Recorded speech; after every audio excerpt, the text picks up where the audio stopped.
Hey everybody. So today we are going to be going over a really good video. It came across my desk. I will say that I thought it was very impactful. I've got a small snippet of what it is about. I haven't watched the full thing. I wanted to wait until I could come before you guys and do the reaction with you. So without further ado, we're gonna go ahead and jump straight into the video. Let's get it. And when you bother him so much, I want to be with you, I want to be with you, I need you, I need you, I want to be with you, he'll take you because you love him, you need him. So he'll bring you. So I've been to heaven many times. And I've been to heaven enough, it kind of made me a little puffed up, you know, like I'm all that and a bag of chips. Come on.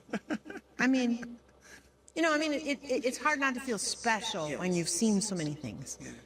And I'm responsible for those things, and I try and teach people those things. And I can't say at the time that puffed upness was getting in the way. I tried, I prayed, I tried, God, help me, don't be prideful. And maybe I was doing all right. Maybe God was keeping that. That wasn't the sin that took me to hell. He kept talking to me, Lori, I need you to forgive. Hold up, she said, took me to hell. Hold up, wait a minute. Wait a minute. I mean, So I didn't have the best childhoods. Bad things happened. And, I went to heaven. I shared that in the last episode. I went to heaven and met God. He said, give me that pain. And I gave him some pain, but he needed me to forgive and continue to give him more and more of the pain. But I tried. I read the Bible, I tried to get rid of that pain. And I remember I went to a pastor and I said, I need to forgive, but I don't know how. How do you forgive somebody who did things to you that shouldn't be done? How do you do that?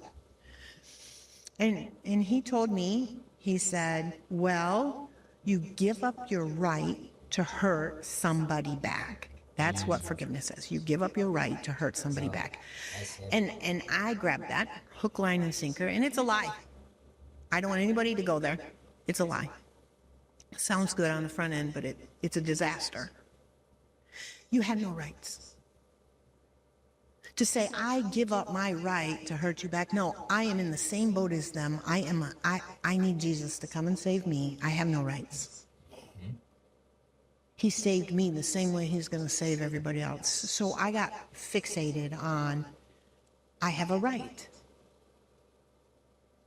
And I don't know if I'm going to use my right. And when it's really told, our heart is wicked. Above all things, it's wicked. Jesus can't trust me to judge you. So he don't. what? That is crazy right there. Man, because honestly and truthfully, if we were to judge based on how we do, bro, people would be cooked. People wouldn't even have a fighting chance. Like, seriously. It won't. I don't get to judge you. He will. But I was so fixated on, I give up my right to hurt you back. But you know what? You should be hurt for what you did. What you did was wrong. You should be punished. And you go down a rabbit hole that is not ours. It makes you God. So the things that had happened to me, Jesus tried. He talked to me many times about, Lori, you have to forgive. You have to forgive. Let's look at these scriptures. Let's look. And I would look at them and run away. And I knew that it was important. So I talked to Mike, I was like, and when I started telling him what had happened to me, it was so painful to him. My husband doesn't want to hear this stuff. He was like, you're going to have to deal with this yourself. So who's going to help you? It's like this deep, dark secret, and people need somebody to listen to them, to find out what happened. And then all you can do is cry with them. All you can do is say, this is wrong. God never wanted this to happen to you. All you can do is hold them and assure them that was not God doing that to them. That was the devil. And because of free choice, some wicked person did wicked things to you. But now that I know, I will be here for you. That's all that we can do, but that is enough. Put Jesus' skin on and help somebody. Listen to them. You know, the Bible says, mourn with those who are mourning. Oh my goodness. People have so much pain inside of them. And when they tell somebody else, what do? You should have forgiven already. Why are you still carrying that? Because somebody didn't care enough to listen and help them. Be Jesus. Take them, carry them, dig the hole in the roof, lower them down to Christ so that they can be fervently healed. I didn't know what to do with it. And at the time, so the date is August 28, 2008. So at that time, I was the assistant director of a large evangelism movement. I organized probably 60 outreaches a week. I went on probably 6 of those. I trained leaders. I prayed 24 hours a week. I mean, I made sure we never were late on a tithe. We always gave offerings, you know. I mean, I thought I was an okay wife, an okay mom. I was a great grandma. You know, I thought, I'm doing okay. All my boxes are checked. If you'd asked me, if you die today, where are you going to go? I would have humbly, with the blood of... And my thing is we should all be asking ourselves that. Like, if it really went down, if it really popped off, if Christ cracked the sky, boom, came in, you know, where do you see yourself? You know, we walk in this walk and we walk through this life just like all free willy nilly, like we got the longest time ever. And the reality is we don't know when that clock is going, the time going to run out, when that last second will be. And I think it's kind of crazy because it says we don't know when the time of the Lord will come, and he can come like a thief in the night. And a lot of people, you know, truly do pass, and they go to the other side just as quick. So, you know, it's either way. He can come or we can go. At any given time, like, where are we going to stand? Of Jesus said, I'm going to heaven. That's what I would have said. So you can imagine, this is my mindset. So that day, there was a meeting. I'm an evangelist. I went to the meeting. And before the meeting, there were multitudes of angels outside of the building pressing in. So I told my boss at the time, who was the director, I said, man, there's a lot of angels here today. And he's like, what do you think they're here for? I don't know. It must be the speaker. You know, it must be we're going to have something fantastic happen today. Something unprecedented is going to happen. He said, what do you think it is, Lori? I said, you know, maybe we're all going to go to heaven together. I was really excited. So I had to leave. I left. I come back. And when I come back, I'm like, oh my gosh, there's even more. There were angels from everywhere coming to see what was getting ready to happen. Now, I tell you that, and not to make me sound important, I'm telling you that because what was getting ready to happen, something like this, was unprecedented. And I believe that because I am one of God's favorite people. I am a warrior. I have all these keys. I've seen things. I've watched God. I've prayed prayers, not that it was me, but I've watched the power of God flow through me and paralyzed people not be paralyzed anymore. Hallelujah. I've seen blind eyes open, deaf ears hear. I haven't raised the dead yet, but it's coming. Now, I don't know about favorites. God is not a respecter of persons. So I would say that we're all his children. So, but if that's, you know, obviously that's how she feels. I've seen miracles, all kinds of miracles. I know the power of my... But man, you know, being a child of God and being a child in general, like who doesn't want to think that they're the favorite? You know what I mean? Like I got kids and they like to, um, you know, joke around and stuff like that. And you know, of course, like I said, like who doesn't want to be the favorite? So, um, I wouldn't necessarily, you know, that could just be a personal feeling that she has. But if going into the word, you know, God is not a respecting of persons. Um, we are all His children. We are all under Christ. So I just My say that. God, I am his favorite. He saved me. He set me apart. He gave me a calling. He gave me a task. He lets me talk to people. I get to share the gospel that I'm not ashamed of. I mean, I'm somebody important in the kingdom, and so are you. And on this day, I was standing at the back working the sound machine because that guy was sick. And we're singing a song about the lost. One of my favorite songs is God Save the Souls of the Lost. And the front of the room opened up. So two realities came together. Usually happens when there's a vision getting ready to happen. You see the vision start to come and it kind of overlays over the current picture. And you choose. Do you want to continue to see what God is showing you or not? And I always want to see, but this one I wasn't given a choice. I did not want to see. I didn't want to see what was happening. I saw the gates of hell. You will know them when you see them.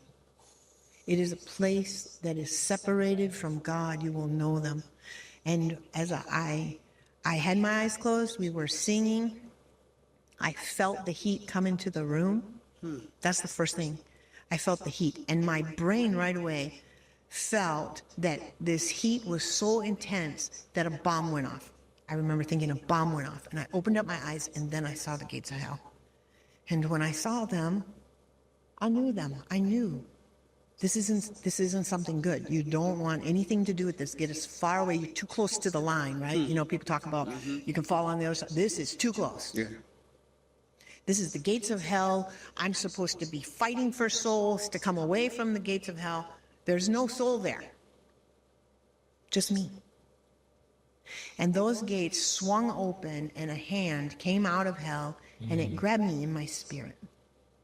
And it began dragging me from the back of the room to the front of the room where those gates were. And I mean, hot, terrible smell coming out of there. Screams are coming out of there. I didn't want to go. I'm trying to throw myself back. I have to get away from this hand, but you couldn't. It had me. And so it took me this way. I wasn't standing up. It took me this way into past the gates of hell. And so I'm 5'5", and that gate, that opening is bigger. It's 6, 7 feet. It's thicker than how tall I am. It is a wall, and you can't penetrate through it. They're not coming out. You can't just get through this wall. And as soon as I was taken in, those gates slammed shut, and the noise that it made is probably the most terrifying noise. That noise was worse than all of the screaming, and everybody's screaming. And if you've ever heard somebody scream, we don't hear that here in America. I mean, we Mike and I, we were in a hospital in India, and they don't medicate the people in the pain like they do here, so you can hear these people. I mean, it's unnerving, right? You hear somebody in that much pain. We don't know because we don't hear that. But Jesus told us where there would be weeping and gnashing of teeth, but we don't know what that sounds like because we medicate it. It is a very painful sound. And it's unnerving hearing it. And I was taken and placed in a teardrop-shaped cell, all by myself, suspended over a lake of fire. It was bubbling, and I was laid down in this cell looking up, and I saw God the Father. He looked down at me, and he said, "You are in hell eternally for unforgiveness." There was not another minute. Jesus, let's go back. Because this is the thing. This is one of those things that we might miss. Bro, this is not. Bro, he didn't say for slapping somebody. He didn't say for stealing. He didn't say for being resentful. Well, I guess resentful could kind of fall into uh, unforgiveness. But out of all the sins, lust, addiction, uh, which is like partying and just a whole bunch of things.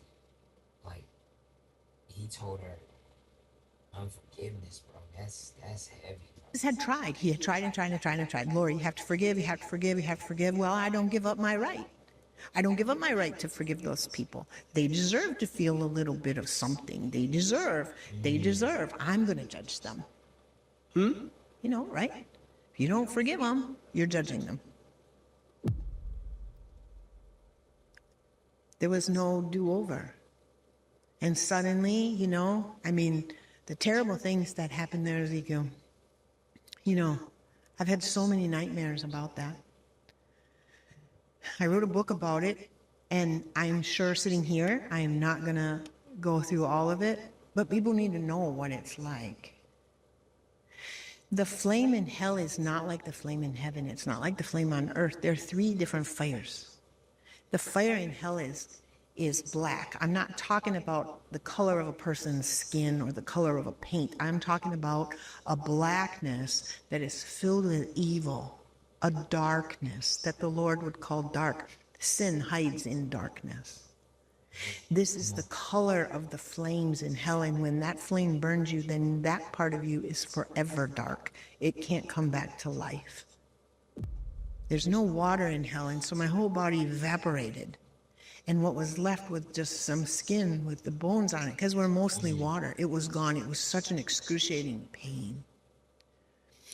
The Lord, when he said, you're in hell eternally for unforgiveness, he did something that was so painful. Probably the most painful thing in hell that happened was he reached up to the top of his garment, and he ripped it across his chest.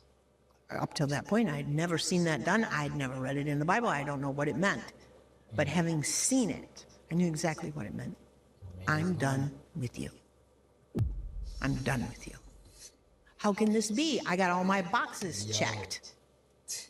I went to hell because that's not the reaction I want. I'm just saying, bro. Like, hold up, wait a minute.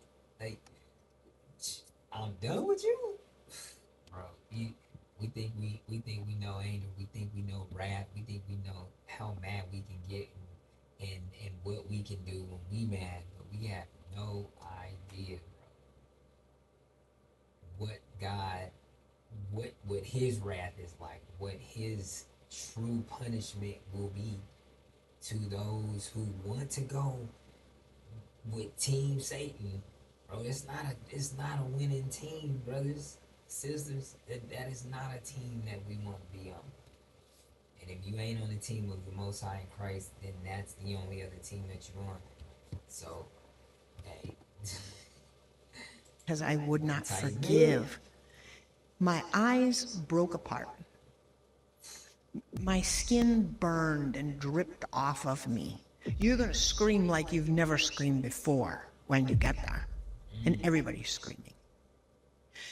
You know, everything works. My eyes broke apart, but they still worked. My eardrums broke. But you hear all these people screaming. I mean, it is so upsetting. And your heart comes alive. And what was in it was hatred. Because ultimately, unforgiveness leads to hatred. That's what it is. When you're all done, it comes to murder. Unforgiveness, the reason why you can't have it is because when it gets to play itself out, it's murder. And a murderer cannot enter the kingdom of God. And that's who you are when you're filled with unforgiveness. You don't care how you slander that person. And and everything. I mean, these fires twisted me, they beat me. It was like a belt causing my body to twist and turn, and every single bone in my body was broken.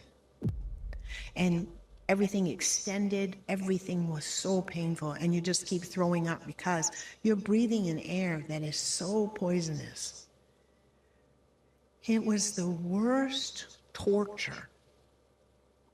And then all my memories, all these good memories, it was like they came together and they were gone. Memories like the birth of our children, you know, the birth of our couple grandbabies at that time, my mom laughing, all those memories, they were gone. And the only memories that were left for me was the ones of great pain. Why didn't I? On the earth. Yeah. You know, and that's the only thing you're going to live over and over and over and over is the pain. And I mean, the torture I was going through, I breathed the fire in. I tried to calm down. Now I was burning from the inside and the outside. And once you're burned, it can never be alive again. And you change shapes. You don't get to look like I look now, because this is the image of God. The people in hell look like demons. The demons of hell, the angels changed their shape. They don't look like the angels of heaven anymore, but are a different color. You know, on TV they make those white and then the other ones are red. No, they're filled with this darkness and they're like a blob of cancer. And that's what the people look like. You look like demons. You all look the same. This separated place from God where there is no light, there is no love, there is no life, there is no water, there's nothing good. And everybody is suspended and burning. And a time is coming where all those suspensions are going to fall into that fire. And it is the worst place ever, ever.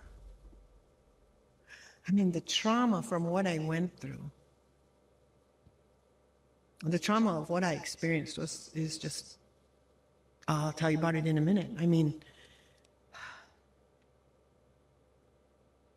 So I'm gonna end the video here, and y'all more than welcome to go watch this, the rest of this video. Um, y'all can find it on YouTube, but I will say that, and there's the title right there for y'all that want it. I would say, uh, we truly gotta tighten up. We really gotta understand that, in this walk, forgiveness is a very essential part of this walk. Walking with bitterness turns into hatred. Hatred is hating your brother is the same thing as murder. Murder, it like she said, you cannot go into the kingdom of heaven with murder attached to you. If the kingdom is clean, it is pure, and nothing of sinful nature, uncleanliness can enter into the gates of heaven. It's not gonna work like that.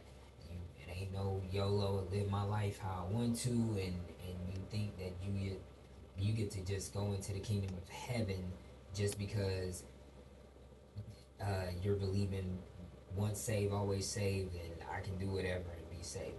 No, this is an endure to the end. Continue to seek the Lord daily, and seek the Lord with fear, your salvation with fear and trembling.